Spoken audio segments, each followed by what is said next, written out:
Hello everybody, welcome to this edition of the Civic Shakuhachi duty lesson or tips.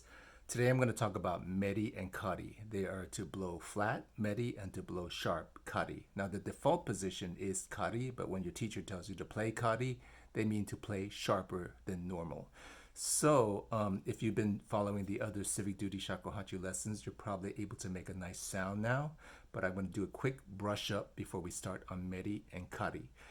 Now, I noticed that I got questions from some people, and I saw that when they bring their Buddhist smile to the flute, they lose the smile. Then they try to blow like that. So look in the mirror, maintain your smile, and release the air straight ahead and let the flute get in the way of the airstream. So here's a quick brush up. Inhale fully, gently, deeply.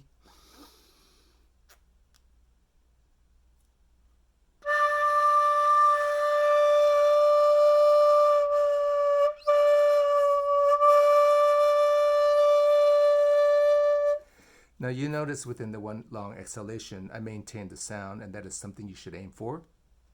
Now you saw that I was also maintaining the sound even though I released my Buddha smile. So you can get the sound at different shapes of your lip, but the most advantageous one is the smile because you can start to manipulate the tone. For example, in this Meri position, or in the standard position of Kari, I can relax and it'll get flatter. So I want to Meri. That's one way to do it.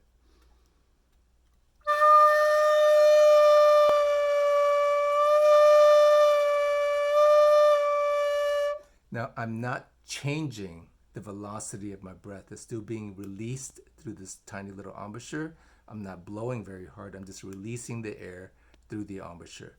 Now, another way to flatten or Meri the note is to move the flute closer to you, change the angle so that it's more perpendicular.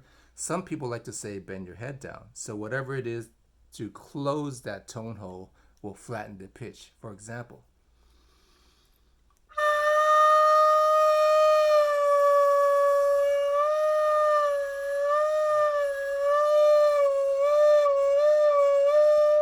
so essentially that's it. Now Meri is very important in shakuhachi music because you're going to manipulate the pitch in different ways as you learn to play shakuhachi music.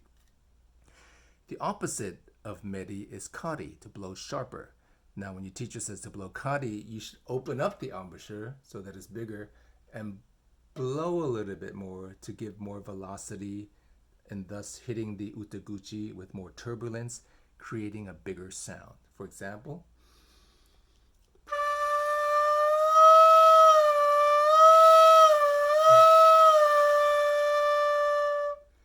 now this is all easier said than done, but if you've been playing your long tones every day, which is the best shakuhachi foundational practice, just long tones, this will actually become not so difficult as you start to understand how to manipulate the sound. As usual, if you found that this lesson was useful or these tips were useful, please make a donation to a civil rights organization that's working towards racial equity at this moment. I recommend Black Lives Matter. If you want to approach it from a different way, such as donating to your local food bank, that's good too. Thanks.